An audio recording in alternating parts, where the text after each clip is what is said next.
Hi students, welcome back. Today we are going to look at another problem on LeetCode called the coin change problem. So let's look at the problem statement first.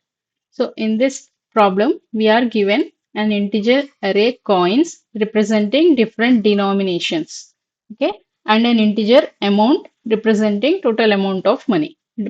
By denominations, they mean 1, 2, 5, 10, 100, and so on, the different currency values. And we are given a target amount. Okay, so we have to return the fewest number of coins that are needed to make up that amount. So to make up that amount, how many number of coins, minimum number of coins required to make up that amount. They don't want the order in which the combinations of the coins or anything. They just want the minimum number of coins. Okay, and if you can't find a combination, then we have to return -1. We can assume that there are infinite number of coins of each kind. So each denomination has infinite number of coins and we have to find the minimum number of coins required to form the given amount. So let's look at the examples first. Okay. So here we are given three examples. In the first example, the coin denominations are 1 to 5 and the target is 11 or the amount is 11. So if you just use 1, you can use 11 ones to form 11. Okay, so this is one combination. If you use twos and ones, you can use 5 twos and 1 1. Okay, this is one combination. If you use fives also, you can use two fives and 1 1. Okay, so these are the different ways possible. Here, how many coins do you need? This is 11 coins. Here, it is 5 twos and 1 1, so 6 coins. Here, it is 2 fives and 1 1s, 3 coins. What is the minimum of this? This is the minimum. So, that is our answer. In the second example, we are given coin denominations is 2 and amount is 3. Can we form 3 using coins of value 2? We can't. That is why the answer in this case is -1. In the third example, the target amount is 0. Okay. If the target amount is 0, irrespective of the denominations, your output is always 0. There are 0 ways to form 0. Okay. So let's look at the solution through an example. Okay.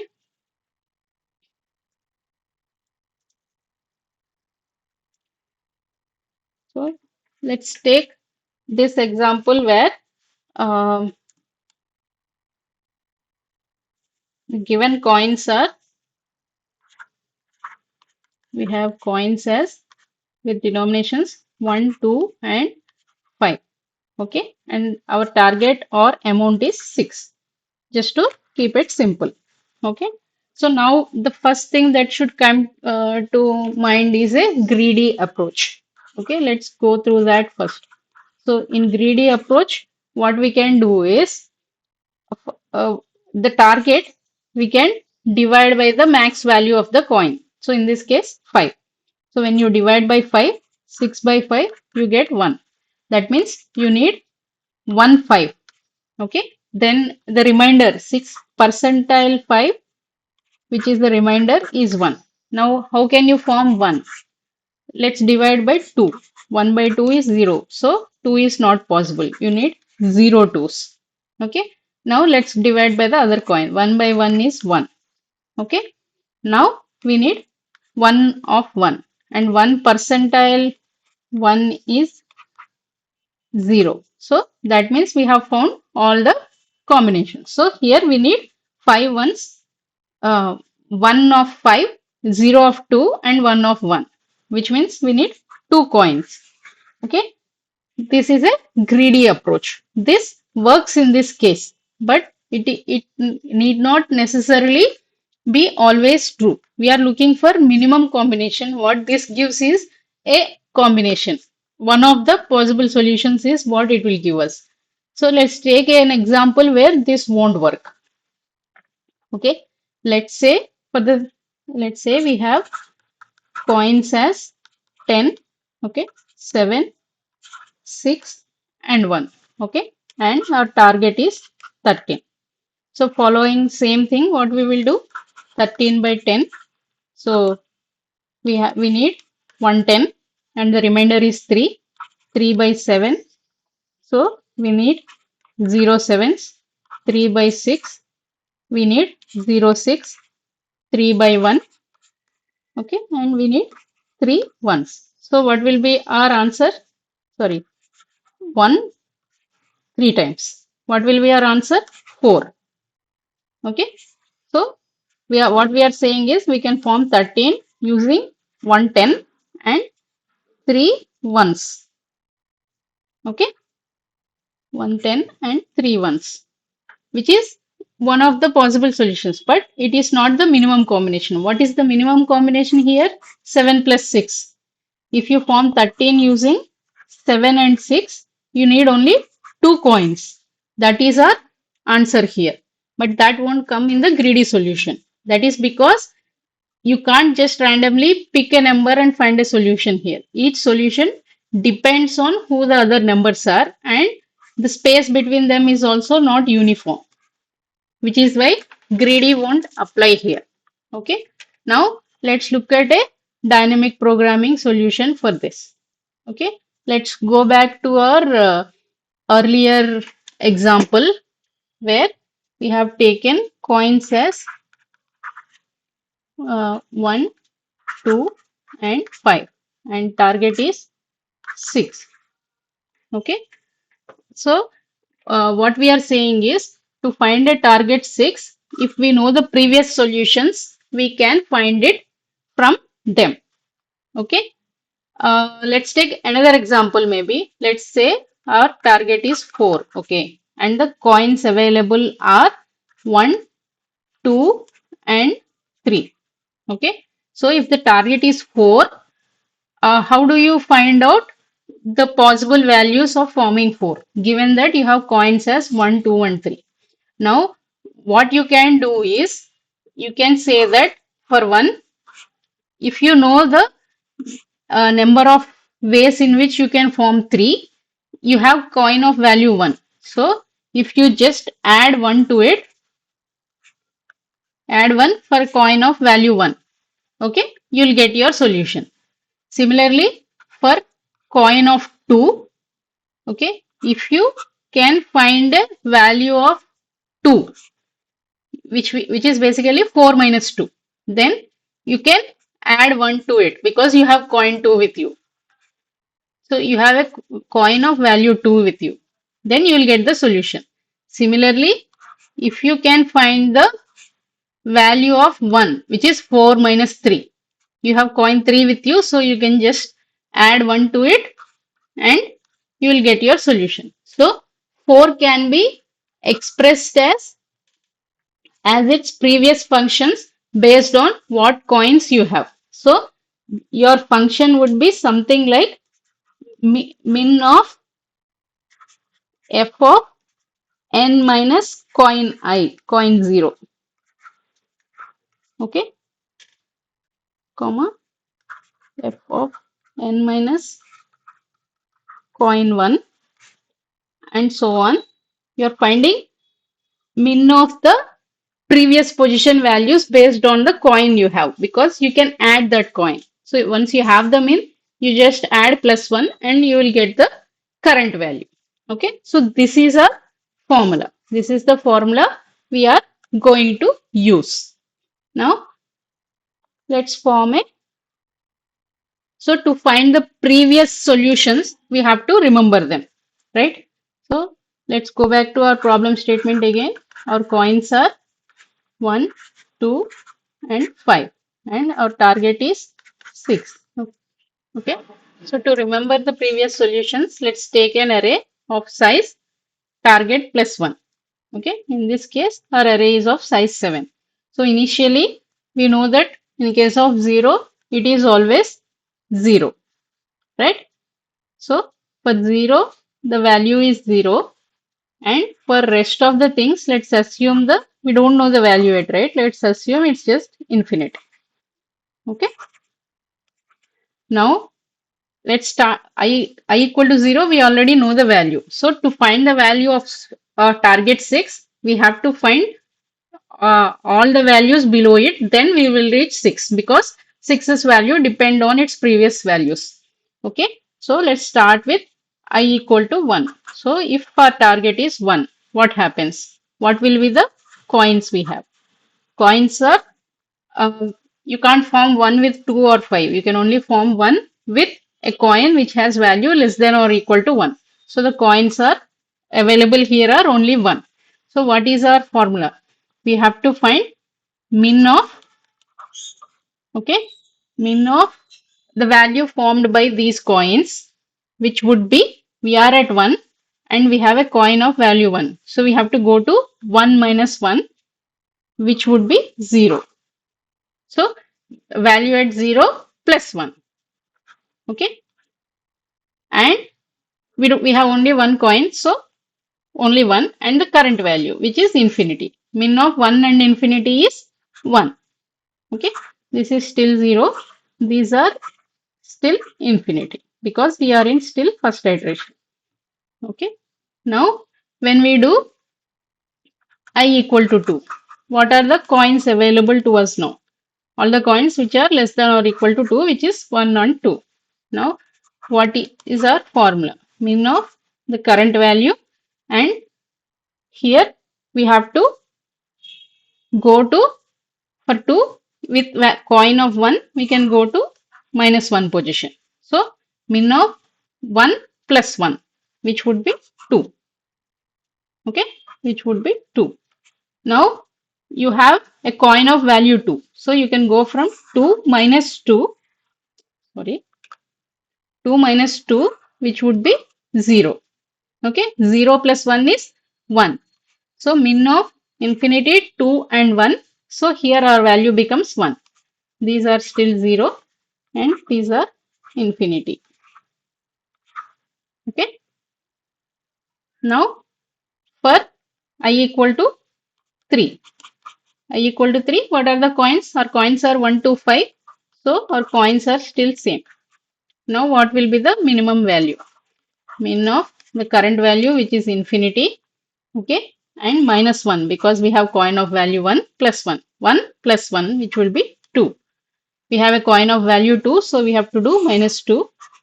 Again, this is also 1, so this will also be 2. So this becomes 2. Okay, now when I equal to 4, coins are still same, 1 and 2. What is our possible min values? Okay, let's complete this table so that it will be easy for us. So we are at I equal to 4. We have a coin of value 1. So we can do minus 1. So 2 plus 1, 3. We have a coin of value 2. So we can go back 2 places. Okay, 1 plus 1, 2. So min of 3, 2 and infinity is 2. So value at 4 becomes 2. Rest all are still the same. Okay, let's extend these lines for clarity.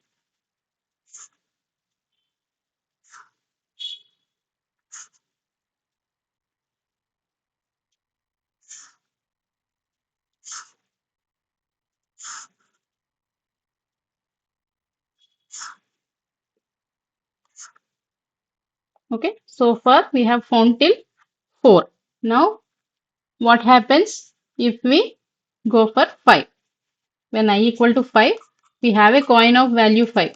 So our coins available becomes 1, 2 and 5 now. So our function is min of the current value, which is infinity, and we have a coin of value 1. So we can go to 5 minus 1, which is 4. So 2 plus 1, 3. We have a coin of value 2. So we can go back 2 places. You can go back 2 places. Here also it is 2 plus 1, 3. Okay.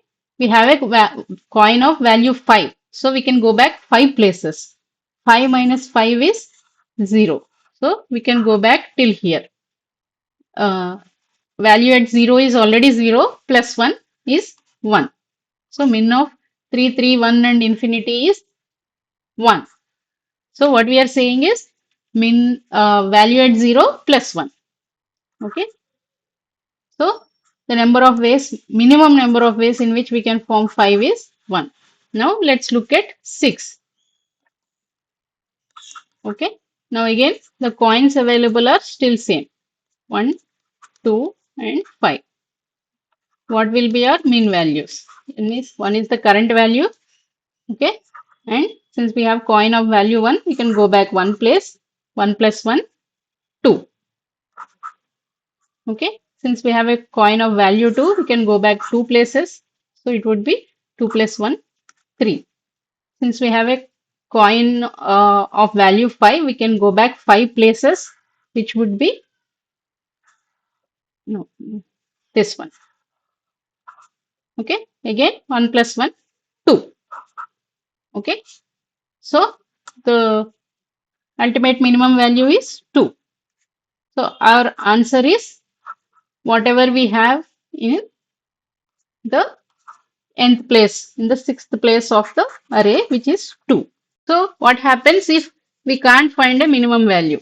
So this will stay as infinity, which means we can't find a minimum value. So when we are returning the answer, we have to check for that condition and return -1 in that case. Okay.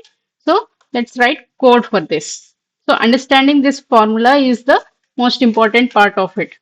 Why you are going back n places? That is because you have a coin of that value. So you have a coin of value 5 and you have to form 6 with it. So you can go back 5 places, which means you can say that whatever number of coins are there to form value 1 plus 1 because I have already 5 with me. Okay, that is the critical point to understand. Now let's write code. Okay, so first we need some kind of an array to store the answer for each level. Okay, let's call this TP. Okay, now what we are saying is for each I equal to 0 is already 0 by default. Okay, we are going from I equal to 1 and we have to go less than or equal to amount because we have to find for that amount as well. I plus plus. What we have to do? Initially, we have to set it to a very high value, which we represented as infinity in our case. Okay. Now, here in this example, what we can do is we can call infinity as amount plus 1. Okay. Let's define that. Because we are not going beyond that. Okay. Let's just call infinity as amount plus 1. Or you can take very high number or something like that. Okay. Amount plus 1 is a reasonable value here. So what we are doing is for each coin available in the coins array. Okay, for each of this coin, if coin is less than I, that means if a coin's face value is less than the current index. If this is not there, anyway, it will go beyond the array and you'll get array index out of bound exception. Okay, so we can form I only with coins less than or equal to I. What we do is we have to find the current value, right? We use match down min of the current position of I, the current value, or 1 plus what was the value at the current value minus the coin value. Okay. So we don't have to do any condition check for this for array index out of bounds because we are already doing this. Okay. So for each coin, we are in a loop finding the min. So that is in a way min of all the available coins. Okay. Since we have taken initial value as infinity, we will always find the minimum there. Okay. So this will give us minimum value at every layer. In case a minimum is not possible, it will remain as infinity. Okay. Now, how do we return the answer? Our answer should be dp of amount. But if that is infinity, okay, then this should be minus 1. If that is infinity, that means a answer was not possible. In that case, our question says we have to return minus 1, okay, which is why we have to check for this condition. Now let's run this and see. Okay, let's submit this. Okay, so the solution is pretty simple. It is one of the famous dynamic programming problems. So the value of it depends on the previous values based on the currency denominations. So for each of its value, we find the previous min value based on the currency denominations. And finally, if a value is not possible, we return minus 1. That's all. Okay. Hope you enjoyed this problem. The important thing here is figuring out this how many places you have to go back and why you are going back. Once you have that, it is a pretty simple problem to solve, and there are many applications to it. Okay. Hope you liked it. Please do practice. Happy coding.